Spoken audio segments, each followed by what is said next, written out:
Have you ever looked at your life and thought, this is beyond repair? Like a mirror shattered into countless pieces, each fragment reflecting a version of your struggle, lost relationships, failed dreams, financial stress, emotional turmoil, you wonder how to gather it all back. If that resonates with you, then stay right here with me until the very last word, because what you're about to hear will not only give you hope, it will give you a new direction. You see, Neville Goddard once said, change your conception of yourself and you will automatically change the world in which you live. But what if you don't even know where to begin? What if your identity feels too scattered to reassemble? That's exactly what we're going to address. This isn't just another motivational message. This is a blueprint for inner resurrection, a message that will show you how to piece together your life no matter how broken it seems. And I want to tell you a story along the way, a story that may remind you of yourself. So stay with me. Because the deeper you go into this message, the more it begins to reflect something powerful back to you, your ability to imagine differently, to believe differently, to live differently. Let's begin. Imagine you are holding a mirror. It's your favorite one, sleek, beautiful, clean. You look into it and see a reflection that you like. But one day, the mirror slips, and it shatters. Instantly, your clear reflection is lost, replaced by a confusing puzzle of jagged glass. Most people, when they see the broken pieces, they panic.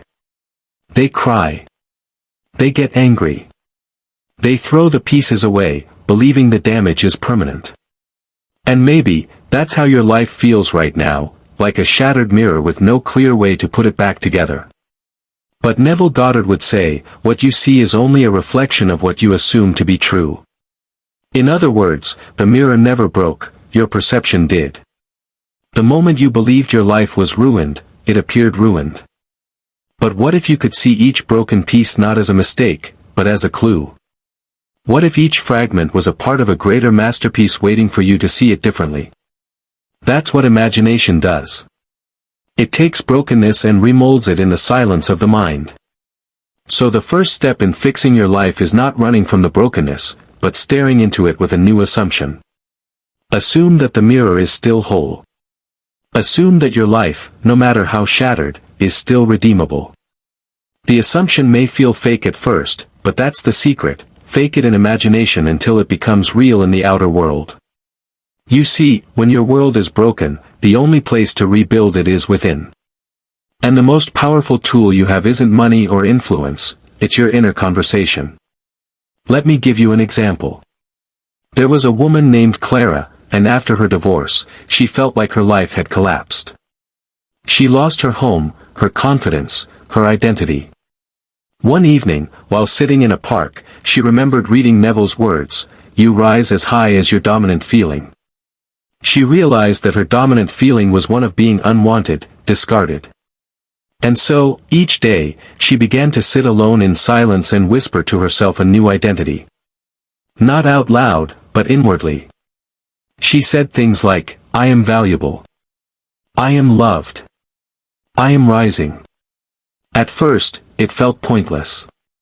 But something strange happened. After weeks of this inner dialogue, she noticed small changes. Friends started reaching out. Job offers appeared. She even began to smile again. What had changed? Not the world, but her self-conception. The broken pieces began to fit back together, not by force, but by feeling. And so I ask you, what are you whispering to yourself daily? Because that voice becomes your reality. That feeling becomes your new mirror. You can either look into the shards and see failure, or look with faith and see transformation. Neville always emphasized that feeling is the secret. So feel now what you wish to experience.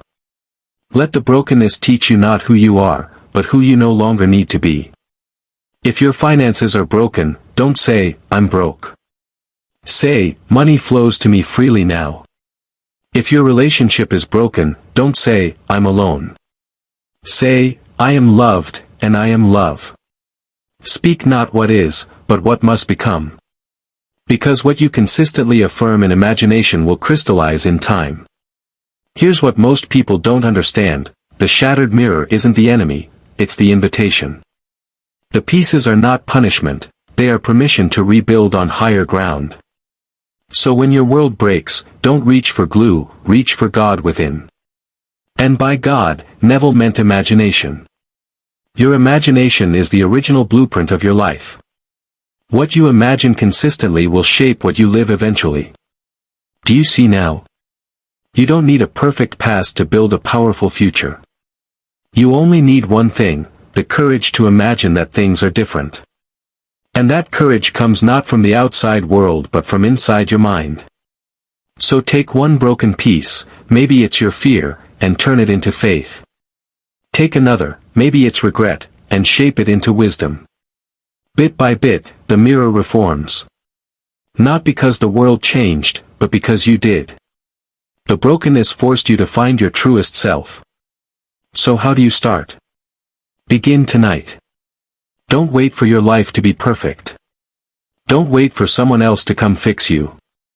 Sit in silence, close your eyes, and speak to your future self. Talk to yourself as if the healing is already done. Say, I am whole. I am complete. I am free.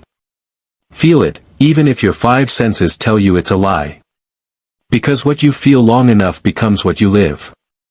The mirror may look shattered today, but through imagination, every piece becomes radiant again. You are not broken, you are becoming. And as you continue to assume this truth, your outer world must rearrange itself to reflect it. This is the great law. Your reality mirrors your identity. Not what you hope for, but what you believe and feel repeatedly. So instead of saying, my life is ruined, begin saying, my life is rising. Instead of asking, how can I fix this, declare, it is already fixed within me. And then, live from that truth.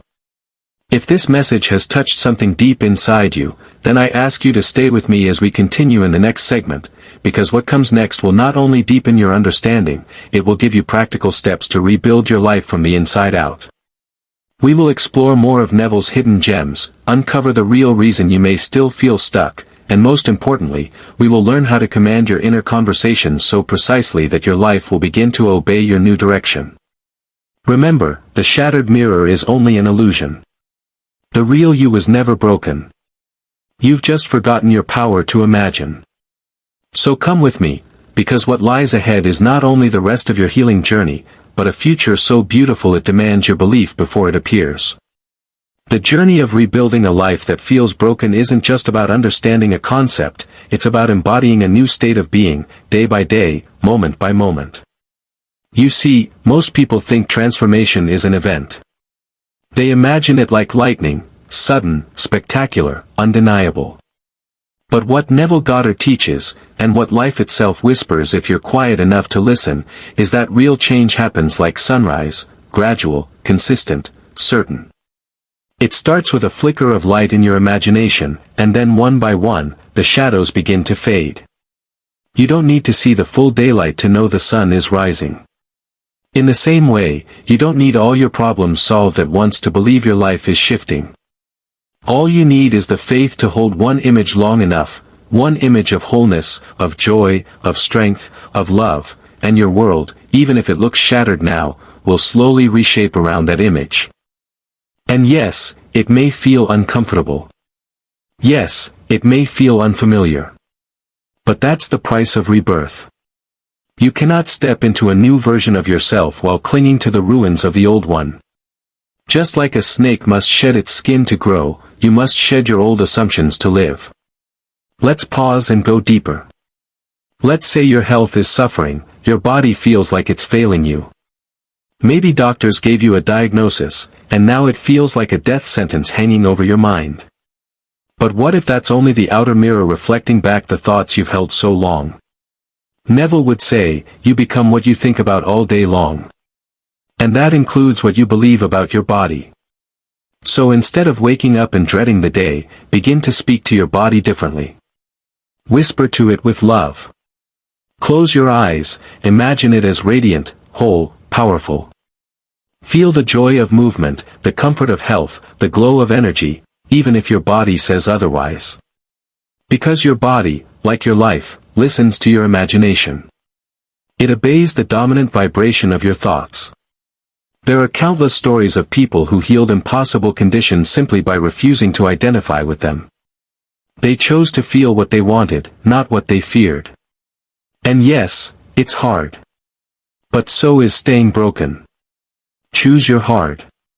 One leads to more pain, the other leads to resurrection. Now imagine your relationships. Maybe you feel abandoned, betrayed, or invisible. You've tried to fix things on the outside, more talking, more giving, more effort. But have you ever tried changing things from within? Have you ever closed your eyes and imagined that person loving you freely, respecting you deeply, wanting you sincerely? Neville said, "There is no one to change but self." That doesn't mean you're to blame. It means you're the creator. If your mirror reflects conflict, don't fight the reflection, change the self that holds it. So try this, instead of replaying that argument over and over. Replay a scene of peace. Instead of clinging to the story of rejection, begin telling the story of connection. Imagine a conversation where love flows effortlessly. Feel it as real. Your imagination, sustained with belief, becomes a magnet for that experience. And even if the relationship doesn't return, something better will fill the space, because the vibration you hold within always returns to you, pressed down, shaken together, and running over. And what about your purpose? Maybe you feel lost, like you've wasted years, or that it's too late to start over. But let me tell you this, the moment you change your assumption, time bends. The universe doesn't care how long you've been lost, it only responds to who you believe you are now. Begin by imagining yourself living with purpose. Don't wait for the job or the title. Live in the feeling of being useful, creative, alive. Maybe you paint, maybe you speak, maybe you build, whatever your gift, start using it in your mind before you use it in the world. See yourself being praised for your work. Feel the joy of someone saying, "This changed my life."